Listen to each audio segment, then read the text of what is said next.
Good evening, good morning, good night, you lovelies. It is the one, the only Cappy D Barber. We are here to get to a couple of things. The news is a flurry, okay?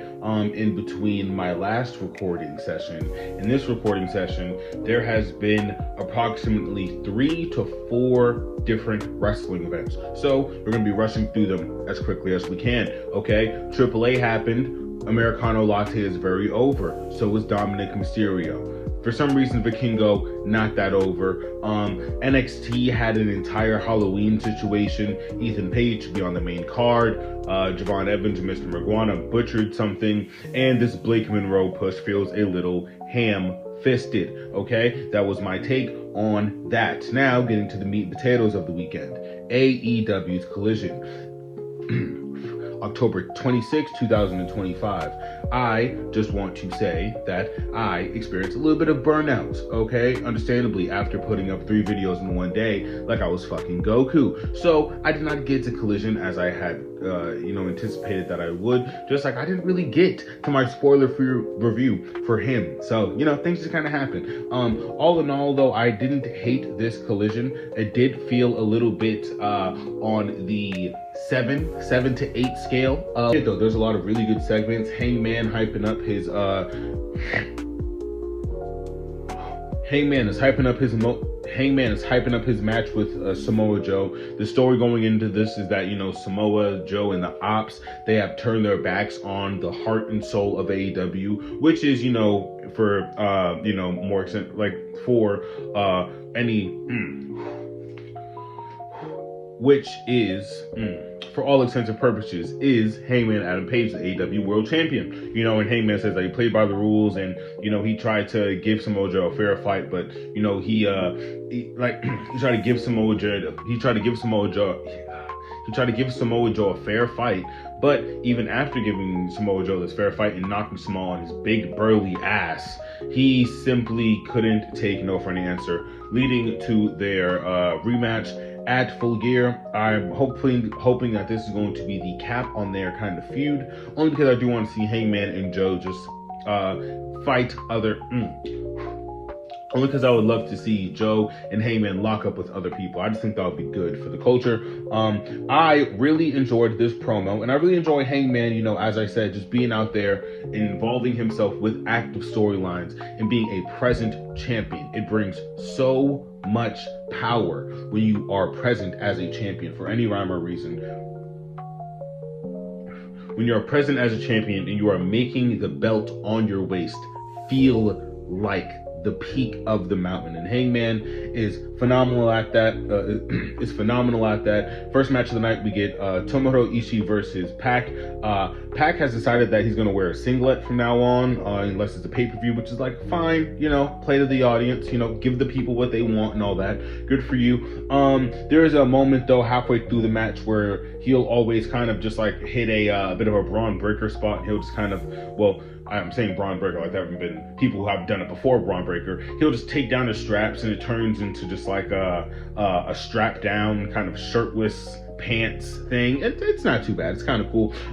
But it's a really good grab match. Really, really nice grabs. The crowd is a little dead, but they ended up waking up. The ISWC was kind of trying to harp on this crowd. I think that they reacted, fairly. I mean, it's the first match of the night. You got to preserve all your energy. I also like Pac's just performance. He is insanely fucking strong. A lot of people are going to bitch and moan that Tomohiro Ishii isn't picking up W's, but Tomohiro Ishii has had a long, lustrous fucking career, okay? If he wants to go out there and put over some new guys that he feels like can cut the fucking cloth, same as him, then let him do it, okay? I don't understand why everyone's bitching about that.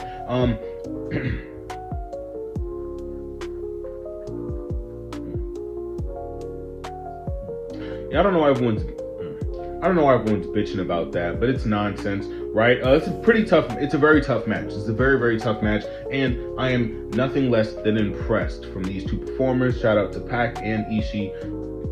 Shout out to Pac and Tomohiro. Okay, next match of the night, we get a really stiff match between Thekla and Mina Shirawa. I love Mina Shirawa's in-ring presence. She does bring a very bubbly presence to all of her matches. Very joyful, very joyful, kind of almost like a Willow Nightingale. But then she starts throwing these haymakers, and it's like, Jesus, you guys have dental insurance, bro? I love how stiff these ladies get. It's great. Thekla also, her presentation, just the way, she is moving around the ring, the way she is acting as a heel, she's getting over very quickly. And I think we are watching, just like with Raquel Rodriguez, we are watching a future world champion in the making in Thekla. So really fly shit from that. Hopefully she can have a banger match against Mercedes, or maybe even Chris somewhere down the line. If Chris continues the title run some next year, it's possible. It's very possible.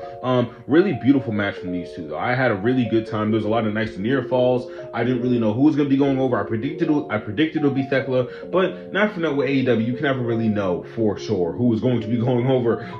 So I enjoyed this. I really had fun with this match. Thekla goes over. Next, we have a bit of an open challenge from XMM, and Olympia comes down. Now, it's a bit of a squash match, but this is going to be a perfect segue into our cross-brand conversation. AEW has now perfected the art of cross-brand and cross-promotion. They have found a niche in wrestling audiences, such as DPW and other promotions. Chris Statlander is out there making indie, quote-unquote, Chris Statlander is out there making, quote-unquote, indie appearances. I mean, you can still count ROH as a indie kind of show. We can even go all the way to Mercedes. She is defending the SML belt. She is defending the SMLL belt against Olympia. And Olympia looks like a fucking beast in that ring. She hits a fucking off the turnbuckle onto MXM. And it's crazy. It's crazy fucking work from her. I'm really impressed with her. Very, very impressed. And I'm looking forward to seeing what we can get from her in the future. I also really enjoyed this Ace and Brian Keith match. I think Austin Ace is putting on fucking clinics, okay?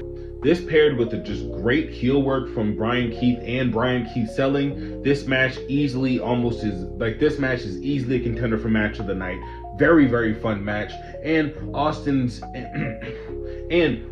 Ace can be a possible very high mid-carder, championship or tag team, that's neither here nor there, but just being naturally over, winning, maybe even winning a couple tournaments just off of the sweat of his brow. It's available, it's there. Maybe even get a couple of really good feuds with some terrible heels like a Claudio Castagnoli, right? The ability's there, and so is the potential. Very, very nice match from these two. I also really enjoyed the match after it, which was the 400K tag team with Young Bucks and FTR versus Jet Speed and the Jurassic Express. Okay, very, very, very, very, very, very, very, very fun match. I love Kevin Knight, man. Kevin Knight is just such a fucking amazing performer. I was able to catch him live during the spring breakthrough, and what I can say is that he definitely knows how to work a crowd and how to work his opponent. I mean, he was going up against Lance Archer, and Lance Archer dominated the match for a majority,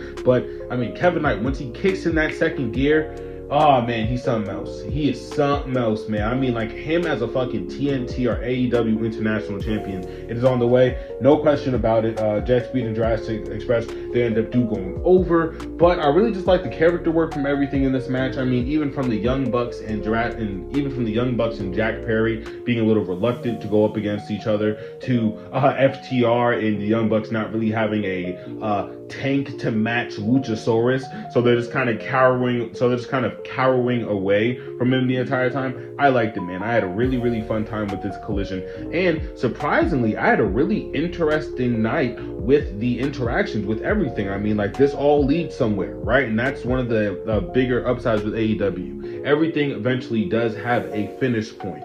So, aside from this rematch that we're going to begin with Samoa Joe versus Hangman, which I said I'm not the biggest fan of, we are eventually going to get something pretty fucking interesting from this Full Gear, and I'm in good spirits for it, all right? We are going to be taking a little sip, all right, of Liquid Courage, and we are going to be getting straight into Raw, all right? October 27th, 2025. All right, cheers. All right, so between me and you, the Fed is fucked. the Fed's cooked. how do I put this lightly? They start this show with a bit of like a soft verbal contract signing between Jey Uso and Punk. I don't know if they're gonna do something next week. I don't really care. And it goes how you think it goes. Jey Uso, I mean, he cuts Jey Uso, he goes out there and on paper, he cuts about a promo with maybe 18 to 20 words. Then eventually Punk comes down. He does this nice little rib where he like he runs back his very over theme song. But here, children, is where we face a crisis, right? This is where we face a cross in the roads, right? These are two faces. This is not a match with any real heat behind it, because no matter who walks away from this match champion, they're both going to be insanely over. There is no such thing as heel Jey Uso. I'm going to let everybody know this shit right now. Like, just use your brain. Use your brain. Jey Uso is probably one of the most lively things on Raw. He is probably not the most entertaining. He's not the most technically gifted. Okay? He's not the youngest, and he is not the sharpest on the microphone. But he is the most energetic thing per capita on Raw. It is a simple factor. They will not shut all that shit down with their ratings being what they are, with everything in stake, with all of these companies watching like vultures on the Fed. You think they're gonna sit here and just throw away their biggest money machine? It's the same reason why they're not gonna turn Cody Rhodes heel. No matter how creative that can get, no matter how entertaining that would be, then the money stops printing. Because if you want the kids to hate Cody Rhodes, then who's gonna buy the shirts? They're gonna buy the LA Knight shirts? We can't have, no, because then we gotta put LA Knight over. Do you see how the dominoes just start to fall if little things get changed? If little things get changed? Listen, they're not listening to crowd reception, okay? Everyone is saying that Jey Uso is not who we want to see, and now they're putting LA Knight in the main event. It's the only thing worth fucking talking about, unfortunately. It's the bloodline and the no names. It's where we are with the fucking Fed, right? The bloodline is being sabotaged from within, from Jey Uso and his hubris, right? And from that, right, from this kind of tearing at the bloodline. Now when Jay gets his ass beat by the Vision, if he wins on Saturday, there will be no Jimmy Uso, because he told Jimmy Uso, "Hey Uso, either you with me or you against me," and it just is what it is, right? If CM Punk goes out there and gets the shit kicked out of him and LA Knight have been at odds, or like fake odds, like weird face versus face beef for a month now. I guess what I'm really trying to get to is they're not listening when we say we want LA Knight, and they make LA Knight lose, and we're so close to the Saturday night main event. Am I supposed to believe that one of the three faces who have been actively feuding with each other are now supposed to assist each other to topple the bad guys? I'm supposed to believe that's gonna happen. It's a bunch of idiocy, man. This is just bad. It's just shitty. It's shitty. I mean, we could talk about everything else that doesn't matter. Dom is tied up with Ludwig. Ludwig is tied up with Penta, and Penta is tied up with Rusev. So now all four of them, realistically, in the next two pay-per-view seasons are going to either have a fatal four-way or some kind of tournament or some kind of gauntlet elimination. It's messy. It's messy. Like I said in the beginning of this video, Americano Grande Latte Macchiato is very over naturally because he knows how to fluently speak Spanish and actually respect the luchador culture. All right? Very simple. He's not out there saying, gracias! I'm from the Gulf of America! No, that's not the gimmick he's running with, right? So he's naturally over. And instead of giving him a storyline that actually benefits Ludwig, this is what the fuck you throwing him. You have him and Tyler Bate with, I don't even fucking remember the other guy's name. Lord have mercy. Pete Dunne. It is, look at that. Look how disgusting that is. Pete Dunne and Tyler Bate are getting relegated to the Ludwig lackeys. And all three of these guys are lackeys of Dom because he can't win a match by himself, even though he's a double champion. And this should be his run to become somebody who is worthy of the AAA World Championship, but that's too much storytelling and that's too creative. So we can't do that. It's all bullshit. I don't give a fuck about it. Nikki Bella went viral for cupcakes. I think that that's kind of just distasteful. I mean, I don't know. I don't give a fuck. I don't care. JD Vance minutes. Who's moved? Were you moved by JD Vance going out there hitting a fucking sloppy Spanish fly? Were you moved by that? I wasn't. All right, we've been getting Judgment Day segments forever. I'm sick of it. I'm done. Let's move the fuck on. Okay? The only really partially interesting thing about this fucking night would be LA Knight, eating another pin to Braun Breaker. The No Names come out at the beginning of the show, and they're doing their shtick. You would think that this fucking flimsy ass like reveal or mystery kind of thing that they've been doing would be like shut off here tonight. It would be like capped off, finalized, but it seems like they're gonna milk this shit until Saturday night's main event. Who can give less of a fuck? Like literally, who could give less of a fuck about this? I'm just not. Listen, if it's Brock Lesnar, who cares? If it's Austin Theory, what's the story? I mean, why hasn't he been here? If it's Seth, oh God, whatever. Put me out of my misery, man. What I really disliked about this LA Knight burial is that the match ends on a practical kip up no sell, and I just think that that's nasty. It's nasty. To have everybody vehemently not want Jey Uso in the fucking main picture, and then to have him be in the beginning of your show, and then have the guy who everyone wants to be at the main event header of your show lose and eat a pin for the 90th week in a row.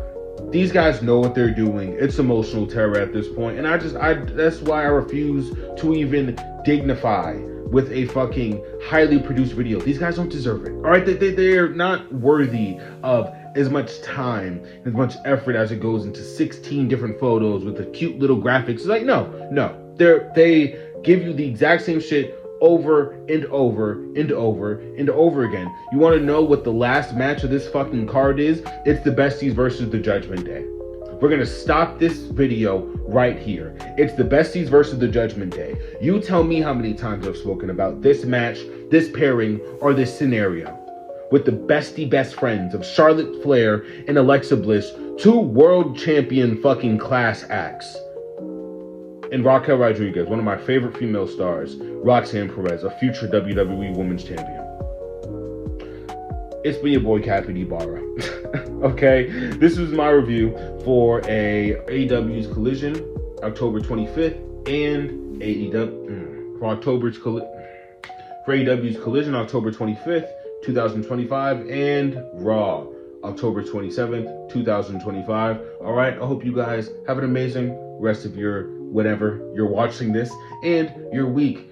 The holiday season is here. I do not know exactly when I'll be getting you guys a video for the exact Halloween date. So, just kind of stick around for that. Stay tuned, stay safe, stay beautiful. Peace, y'all.